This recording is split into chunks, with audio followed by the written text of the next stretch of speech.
සුබ දවසක් යාළුවනේ ඔයාලා හැමෝටම. අද මම ඔයාලට කියලා දෙන්නේ ඔයාගේ Facebook app එකේ dark mode on කරලා තියෙනවා නම් මේ dark mode එක කොහොමද off කරගන්නේ, dark mode කොහොමද අයින් කරගන්නේ කියලා. ඉතින් වීඩියෝ එකට යන්න කලින් ඔයා තාමත් මගේ YouTube channel එක subscribe කරලා නැත්නම් subscribe කරන්නත් අමතක කරන්න එපා. වීඩියෝ එක හොඳයි කියලා හිතනවා නම් like කරන්නත් අමතක කරන්න එපා. අපි එහෙනම් යමු වැඩේ කරන්න. ඔයා යන්න මේ ඔයාගේ Facebook app එකට. ඊට පස්සේ යාළුවනේ මෙන්න මේ දකුණු පැත්තේ උඩින් තියෙන ඉරි තුනට මෙතන ටච් කරන්න. ඊට පස්සේ යන්න මේ විදිහට පල්ලෙහාට. දැන් මෙතනින් ඔයා මේ setting and privacy කියන එක ටච් කරගන්න.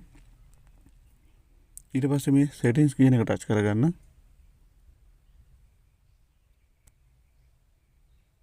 ඊට පස්සේ යන්න දැන් මේ විදිහට පල්ලෙහාට යන්න. හරි. දැන් ඔයාලට මෙතනින් බලා ගන්න පුළුවන් dark mode කියලා තියෙනවා. මෙන්න මේක ටච් කරන්න. හරි. ඊට පස්සේ මෙතනින් ඔයාලට බලා ගන්න පුළුවන් මේ on කියන තැනට පල්ලෙහෙන් තියෙන off කියලා තියෙනවා. මෙන්න මෙතනින් මේ විදිහට ටික් එක දාගන්න. හරි. ඔන්න ඔය විදිහට යාළුවනේ Facebook app එකේ dark mode එක off වුණා. හොඳයි එහෙනම් යාළුවනේ වීඩියෝ එක පැහැදිලිද කියලා මම හිතනවා. වීඩියෝ එක හොඳයි කියලා හිතනවා නම් like කරන්නත් share කරන්නත් අමතක කරන්න එපා. අපි තවත් මේ වගේ වැදගත් වීඩියෝ එකකින් හමු වෙනතුරු ඔයාලා හැමෝටම සුබ දවසක්.